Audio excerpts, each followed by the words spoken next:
Hey guys, welcome to Little Improvements. Today I'm just going to do a really quick video on restoring or refinishing some really jacked up drywall or jacked up drywall texturing. So I'm just going to kind of do this while real quick. I don't have a whole lot of time, but I'm going to explain your first step and then some tips while I'm actually doing it. Little tips and tricks that I learned along the way. So first off, I'm not a professional drywaller. I'm not a professional drywall finisher or texturer. I'm just a homeowner that wants to do some projects around the house and improve the look and feel of my house. So, all right, so the first thing you want to do is prep your wall. Take your plates off, tape along the trim. For me, I had a bunch of drywall popping, so I put screws above and below my drywall pop areas, and then I sunk the nails in.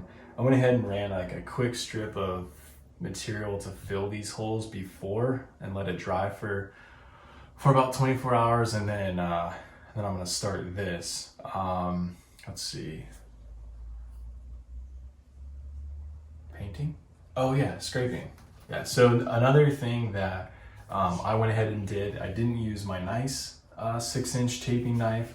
I bought a cheap one and I went and I scraped like all these high points. This is the original texturing. It's got like buildup of pieces of paint and old patches.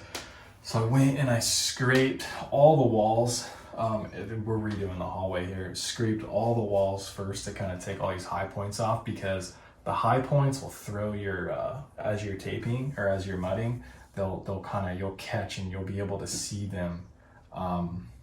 You'll see kind of how it'll change the way the texturing lays down. So, all right, so let's go ahead and get started. I'll just kind of talk about some tips when I'm doing it, some things that I learned along the way, just kind of voicing my opinion, and you can just kind of watch as I get this started. All right, so the first thing I'm doing here is, well, I've already mixed my mud up, so a couple tips here I would recommend. I get the pre-mixed mud. It's the +3, I can't remember the brand. It's the blue box, get it at Lowe's, whatever. Do get yourself a bucket and get yourself a second bucket. Your first bucket's for mixing your mud, your second one is to fill with water so you can clean off your roller, you can clean off your tools after you use it, and you don't gum up your stuff, so when it's time to come back and start working again, you can. You can notice I didn't like protect the floors. We're gonna replace the floors in the next couple months. These are old jacked up floors. This stuff also, it cleans up really well off the floor. If you get some splatter on the ground, you can kind of go through and clean it up. So this is a 3/4 inch nap roller. This is probably the best roller I've used. I've used some like really thin painting ones that don't work very well, but this is the best one in my opinion that we've used. So I'm just gonna kind of start going and then just talking a little bit more about, you know, some little tips and tricks. But the first thing I'm doing is, like I said, I've prepped my walls. Coming in here, just kind of taking my excess off because I don't want it to go everywhere. Yep. So this, to me, so this is my base coat. I'm gonna end up doing 2 coats. But what I'm doing here is letting the roller do the work for you. It's like the same with painting. You know, let the roller do the work for you. And what I'm doing here is just, I'm honestly just coating the wall, and I'm going to end up kind of, you know, spreading this out, you know, with my 12-inch knife. To me, what's important, and I'm speaking, I guess, for my house, but these corners and these tops, they get like gummed up texture over the year, or the original texturing. They also get like gummed up paint. So, you know, pay extra attention when you're retexturing to like the tops and the corners, because that seems to be the areas that you get like super bad, you know, jacked up paint and texturing that you wanna hide. I did not prime. One of like the bigger rooms in the house, we did prime, and it turned out really well. And then ever since then, I did some research online. Just learned that priming wasn't necessary, so we ended up just not priming the rest of the house as we were doing this. But as you can see here, I'm not really forcing this, and I'm going slow because if I go fast on this, it's just gonna throw mud everywhere. Another thing that I learned is we got like really slow drying mud. This +3, it's lightweight too.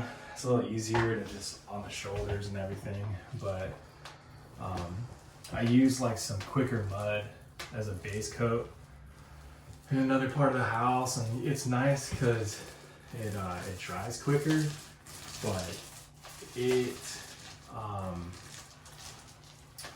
you're really fighting time, and because of I'm inexperienced at this, I don't really want to be fighting time. I really want to make sure I can take my time and do my work and do it properly.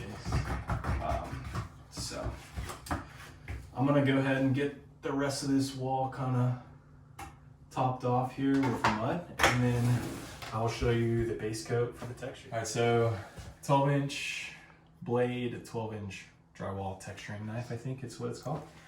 And then they've got like the excess ones that are like buckets. I don't really like those. They're kind of hard to clean out too. This is just like a flat dealio for scraping off. And so my first coat, I'm calling it my base coat. I'm gonna let this in kind of thick. I'm not gonna scrape it too thin, or I'm gonna do my best to not scrape it in too thin, because I really just want this to fill a bunch of voids. And I don't know if you can tell, I'm kind of coming down and I'm getting it right back up and on top, because the top is where you get this like buildup of like, old paint and like just, so I'm really paying attention to my tops and my edges to get like a decent amount of mud there.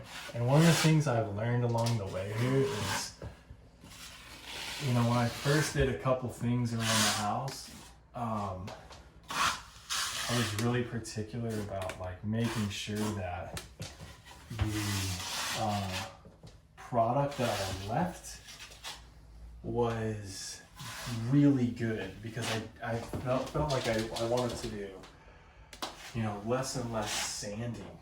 But the reality is you can sand off mistakes. I don't want to do a lot of sanding because I don't want to deal with the dust. We've got a 2-year-old. My wife is about to deliver. So like we don't want a lot of dust in the house. But if you're worried about making mistakes, I would say make them with the air of leaving a little too much on, because you can sand down mistakes. Versus for me, it was better to sand down mistakes than it was to come back and put more on top.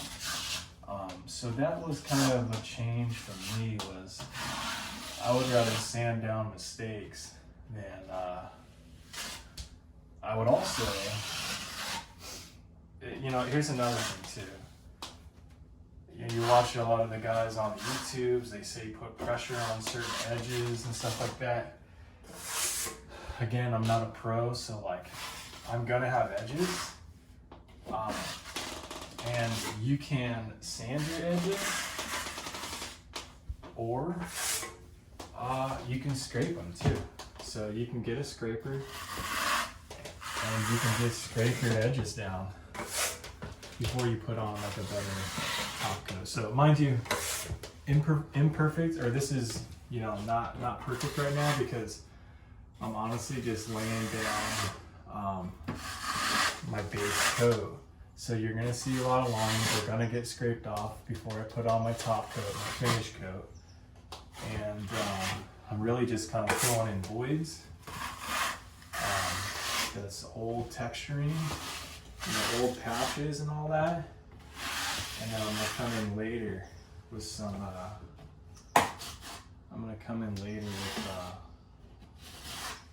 and and go in and touch up. And the one thing I have noticed is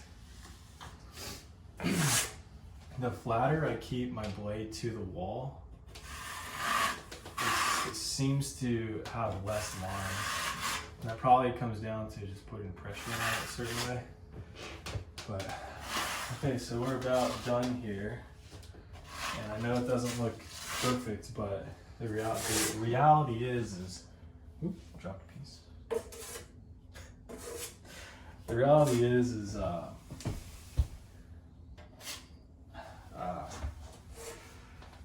again, like, we're just getting base put on here. We're just filling in voids and imperfections, and we're gonna come back through and kind of take down some of these high points before we do our final cut. All right, wardrobe change, day 2. We're putting our top coat on, and my wife went ahead and rolled this on. Another tip is you can move so much faster when you have 2 people, whether it's like a spouse or a friend or a kid or something that can get and roll this on ahead of you, before you. And then you can just get jamming on your texturing and just kind of move. That to me is like the quickest way to do this. Just a couple things I didn't mention yesterday. One is you're gonna want to mix your mud, even though it's pre-mixed. Get some water in there and get a paddle, like a mixing bit in the painting section at your Lowe's or Home Depot or whatever. Use a drill and get the consistency to be like yogurt. That's what I've heard online or seen online. The reality is you don't want it so runny that it's dripping, and you don't want it so thick that it's hard to move around. So here we are, day 2. It's really important on your top coat to get like it really evenly spread out. And this is the day you really want to focus on, like, or the time you really want to focus on like getting this thing spread out. So I'm gonna do my best to get it as kind of smooth as possible. That's the look we're going for. And I'll probably kind of miss a couple spots unintentionally, and the result will kind of look almost like a skip trowel. So again, yesterday, one of the things that we did is I really wanted to focus on my corners, and we're gonna do that today. I want to get my tops and my corners addressed because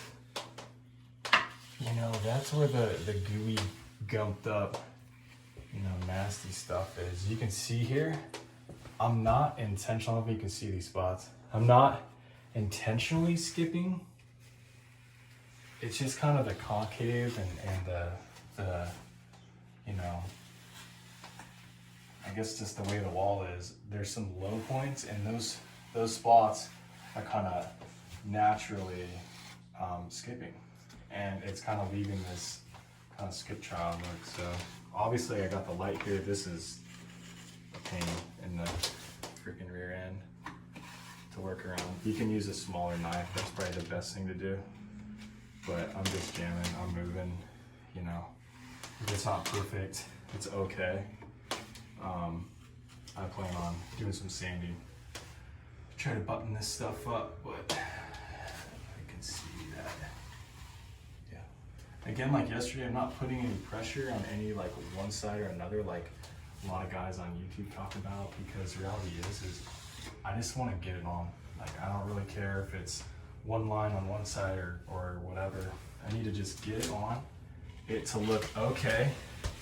I can sand out my mistakes if I make some mistakes. And you can see down here, it's another thing. If you get it, this was a little thin down here. It's a little bit more difficult if you get it thinner. In my opinion, it's better to have excess and move your mud around the wall. Like, I have some excess from doing these. I can kind of focus on getting that material down here in the bottom. But if you go real thin, you'll notice that it's just harder to get it to look smooth. You'll get a lot more of that kind of accidental skip trowel look, which in my opinion is a really cool look. And we've kind of had that consistently through the house, again, unintentionally. But you can kind of see, I don't know if you can see this area right here. This is an example. Probably hard to tell, but that's kind of the oopsie skip trowel look. So, hey, thanks for watching. Make sure you do a sand, you know, to your liking. Some people do wet sanding. I don't think that works that well. If you don't have like anyone in the house who's like sensitive, you know, to drywall dust or whatever, get yourself a really good sanding. You can even get one with a vacuum on it, and do yourself a favor and prep really well on the sanding, because your mistakes will show the most when you go to paint. Thanks for watching Little Improvements, and come back for more content if you like it. Feel free to subscribe and come back for more stuff. Thanks.